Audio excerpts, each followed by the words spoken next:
नमस्ते मित्रांनो, आज आपण तिसरा चॅप्टर पाहणार आहोत अल्जेब्रा मधला. त्याचं नाव आहे अरिथमेटिक प्रोग्रेशन.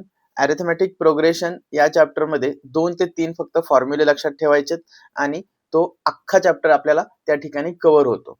फक्त आपल्याला कन्सेप्ट माहिती पाहिजेत की अरिथमेटिक प्रोग्रेशन म्हणजे काय, डी म्हणजे काय, ए म्हणजे काय आणि nth टर्म काय असते आणि टर्मची समेशन काय असतं. या 2-4 कन्सेप्ट लक्षात राहिल्या तर हा जो चॅप्टर आहे तो एकदम सोपा चॅप्टर आहे. ठीक आहे, मार्क मिळवून देणारा चॅप्टर आहे. तर पाहूयात कोणकोणत्या पॉइंट्सवर आपल्याला या ठिकाणी फोकस करायचे. पहिल्यांदा आपल्याला अरिथमेटिक प्रोग्रेशन म्हणजे अशी सिरीज ऑफ नंबर्स असते. कोणती सिरीज असते म्हणजे 2 प्रकारच्या सिरीज असतात, 2 प्रकारचे प्रोग्रेशन सिरीज असतात. तर ज्या सिरीजमध्ये सिक्वेन्शियली एखादा नंबर ऍड होत जातो त्या सिरीजलाच अरिथमेटिक प्रोग्रेशन म्हणतात.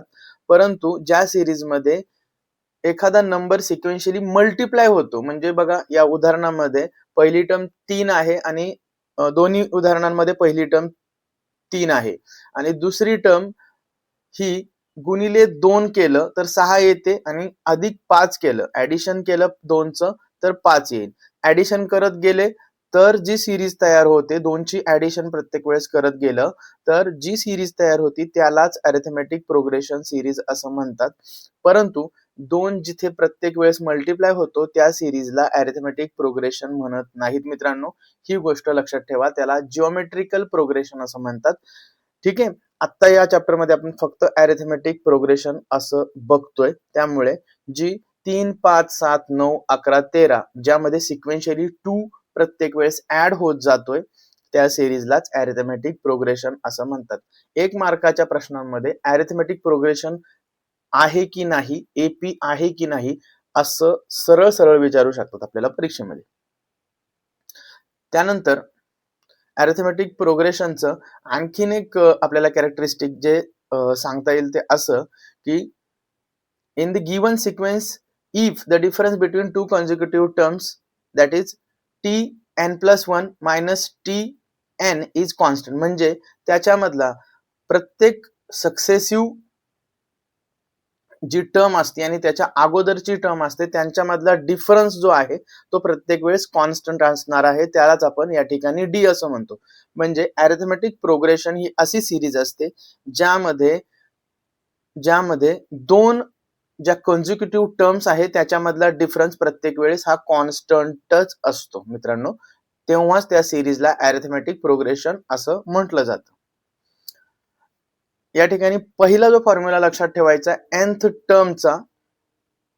nth टर्म म्हणजे इतकी समजा असं विचारलं की एखादी सिरीज दिली आणि त्याच्यामधली 10वी, 12वी, 14वी टर्म कोणती आहे, 14th टर्म कोणती आहे, 15th टर्म कोणती आहे, तर हा फॉर्म्युला यूज करायचा. यासाठी आपल्याला ए, एन आणि डी या गोष्टी माहिती पाहिजे. nth टर्मचा फॉर्म्युला आहे A plus N minus 1 into D.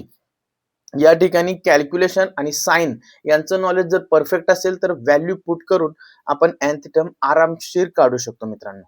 त्याची प्रॅक्टिस करायला पाहिजे. ए म्हणजे पहिली टर्म असते, एन म्हणजे number of terms in that series असतात आणि डी म्हणजे डिफरन्स असतो 2 कॉन्झिक्युटिव्ह टर्म्स मधला. या ठिकाणी मित्रांनो पहिली टर्म देखील विचारू शकतात, किती टर्म्स टोटल आहेत ते देखील विचारू शकतात आणि म्हणजे टी, ए, एन आणि डी या 4 गोष्टींपैकी कोणत्याही 3 गोष्टी दिल्या तर चौथी गोष्ट आपल्याला कॅल्क्युलेशन करून काढता आली पाहिजे. मित्रांनो या ठिकाणी दुसरा महत्वाचा फॉर्म्युला आपल्याला लक्षात ठेवायचा आहे, तो आहे सम ऑफ फर्स्ट n टर्म्स.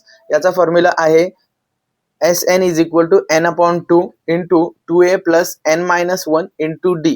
या ठिकाणी पण आपल्याला पूर्ण त्या अरिथमेटिक प्रोग्रेशन सिरीज मधील पूर्ण टर्म्स जेवढ्या काही टर्म्स आहेत त्या सिरीज मधल्या पूर्ण टर्म्सची बेरीज आपल्याला या ठिकाणी या फॉर्म्युल्याने मिळते. त्या ठिकाणी आपल्याला n म्हणजे नंबर ऑफ टर्म्स, a म्हणजे पहिली टर्म, n म्हणजे पुन्हा नंबर ऑफ टर्म्स आणि डी म्हणजे डिफरन्स आपल्याला माहिती पाहिजेत. या ठिकाणी देखील उलट सुलट प्रश्न विचारू शकतात. Sn, n, a, n, d S N 1 झालं, एन 2 झालं, ए 3 झालं आणि डी 4 झालं. या 4 टर्म पैकी कोणत्याही 3 व्हॅल्यू देऊन एखादी व्हॅल्यू काढता आली पाहिजेत मित्रांनो. त्यासाठी प्रॅक्टिस आणि कॅल्क्युलेशन जमलं पाहिजेत. साइन महत्वाचे आहेत या ठिकाणी, साइन चुकायचे नाहीयेत. साइनचे कॅल्क्युलेशन, साइनचे मल्टिप्लिकेशन, ऍडिशन या सगळ्या गोष्टी आपल्याला करता आल्या पाहिजे. ठीक आहे.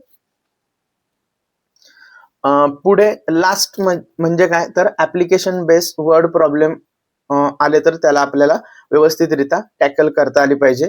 म्हणजे एखादं उदाहरण दिलं जातं की जसं की एखाद्या एम्प्लॉयची पगारवाढ झाली आहे, एका वर्षाला एवढी होते, किंवा सेव्हिंग एका वर्षाला एका महिन्याला एका वर्षाला एखादा माणूस असा करतो. अशा पद्धतीने वर्ड प्रॉब्लेम देऊन आपल्याला अरिथमेटिक प्रोग्रेशन सिरीज बनवावी लागते आणि त्यावर आधारित आपल्याला nth टर्म और सम ऑफ द टर्म्स या फॉर्म्युल्याचा उपयोग करून आपल्याला प्रॉब्लेम सॉल्व्ह करायचा आहे. मित्रांनो, तर व्हिडिओ कसा वाटला नक्की सांगा आणि भेटूयात पुढच्या व्हिडिओमध्ये पुढच्या चॅप्टर सोबत.